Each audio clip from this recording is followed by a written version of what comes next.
So I've had my Tesla Model 3 for a few months now, and while I absolutely love the car, it's pretty much perfect. There are a few things that I don't like. Honestly, this is a really hard video for me to make because there are just so few things that I don't like about the car. This is me really pulling to find things that I dislike. I thought I would make this video anyway for people who are considering maybe getting the car. I do think these are good things to know, but none of them to me are deal breakers. For each thing in this video that I dislike, there's like 10 things that I love about it that other cars don't have. So the first one isn't actually the car itself, but it is something that you most likely will have to deal with if you get a Tesla, and that is supercharging stations. My issue with this is that there simply aren't enough of them in LA. So we can see of all of LA, in the central part, there's only 3 real supercharger stations, and that's Culver City, downtown, and Santa Monica. Then we have one over in Burbank, we have one in like Manhattan Beach, but those are kind of far out. There are so many Teslas in Los Angeles now, and there are not enough places to charge. That's just a fact. I'm above a freeway. I'm gonna count how many Teslas I see in 1 minute, and go. Okay, so I only saw 4, but I swear they're like everywhere normally. Almost every time I go to a supercharger, it's already full and I have to wait for a spot, which is pretty annoying. Okay, I just got up here and it looks like right now there are 5 cars ahead of me waiting to charge, which is the most I've ever encountered at a supercharger. So I got into this parking garage at 4:13, so we'll see how long it takes to actually charge my car. They really should just install this entire row here with chargers. All right, we're finally moving forward. At least the seats recline a lot, I'm finding. All right, only 1 car ahead of me at 450. I'm never coming back to a supercharger in LA, basically, until they have more.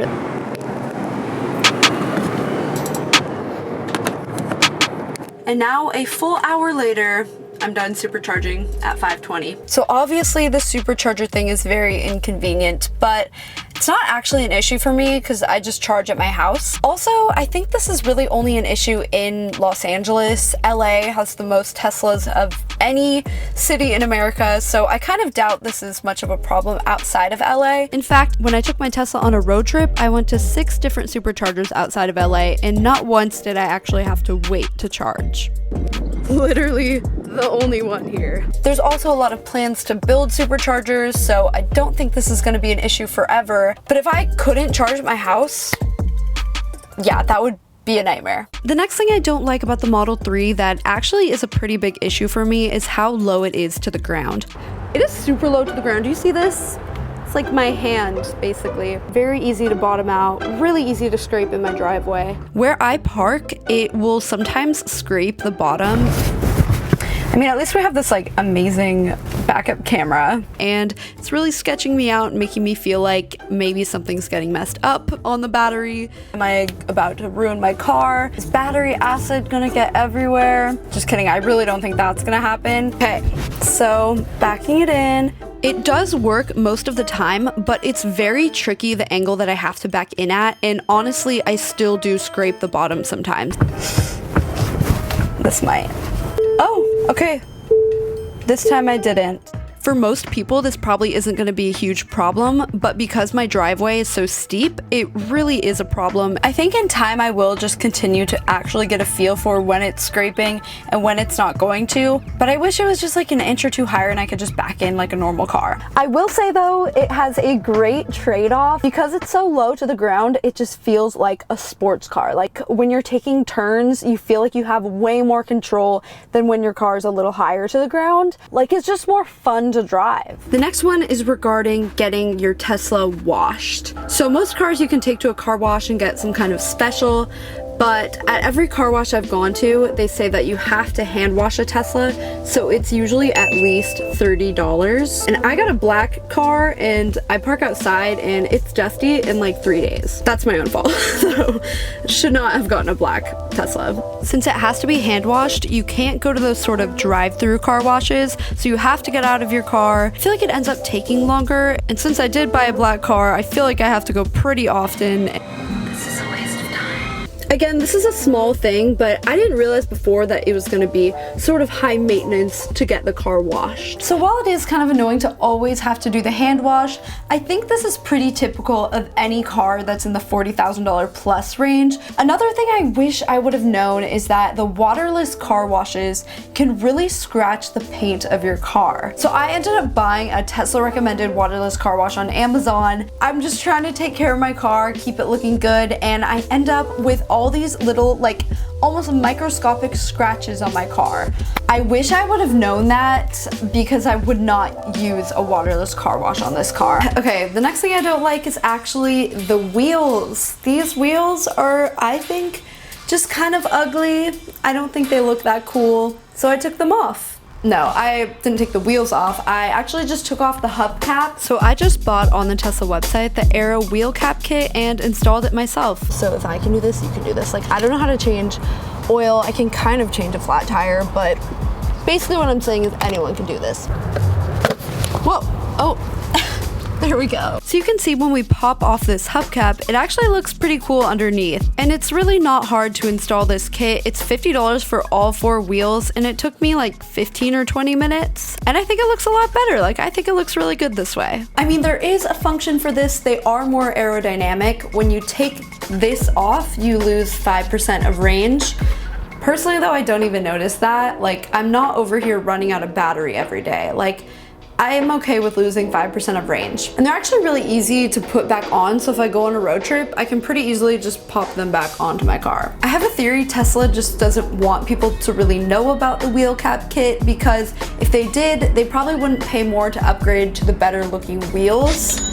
I will say for $50, it's not this insanely amazing product. The caps are basically just little pieces of plastic. But you know what? It does the job, and no one's really gonna know that. No one's really going up close to your wheels, so it's all good. The next 2 are really just a stretch of me trying to find more dislikes. I just can't stress this enough. Like, I love the car. I just don't want anyone to think I'm really actually complaining. Okay, so here they are. The next one is the fact that it is so easy to get curb rash on this car. The Tesla that I rented back in the beginning of June, the guy warned me. He told me that it's really, really easy to scratch the wheels. For whatever reason, this car, people just tend to do it. He said he's had a few renters that have done it, and so I thought, I'm not gonna do it. I'm gonna make sure that I don't.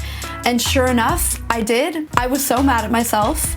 And sure enough, on my car, I have 2. You can buy a product to actually avoid it, but it's just the way that the wheel sticks out or something. It's just very prone to doing that. Maybe I'm just a bad driver. No, I'm actually not like a bad driver. I can parallel park pretty quickly. You guys saw me back in earlier in the video, you know? But with this car, it is just so tricky. So I really would recommend, if you get a Model 3, to just like buy one of those preventative things for the wheels. I never did.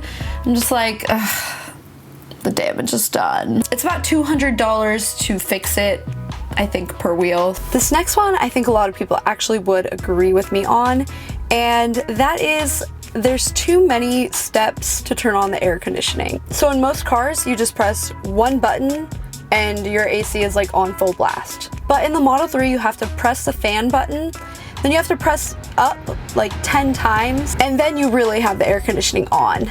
And while it's cool that it's touchscreen, I don't like that I sometimes have to look at the screen to really see if I'm pressing the actual button.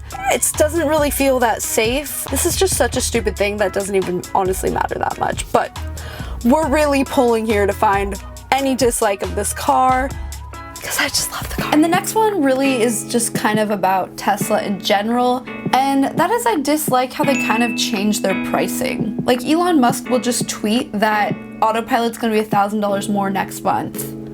Like, yes, it's getting better, but what? They at one point also changed which color costs an additional amount. So when I bought the car, the black paint was just included and you had to pay $1,000 more for white, but now the white is included and you have to pay $1,000 more for black. And I kind of wanted the white actually, but I like the black too. I like black and white.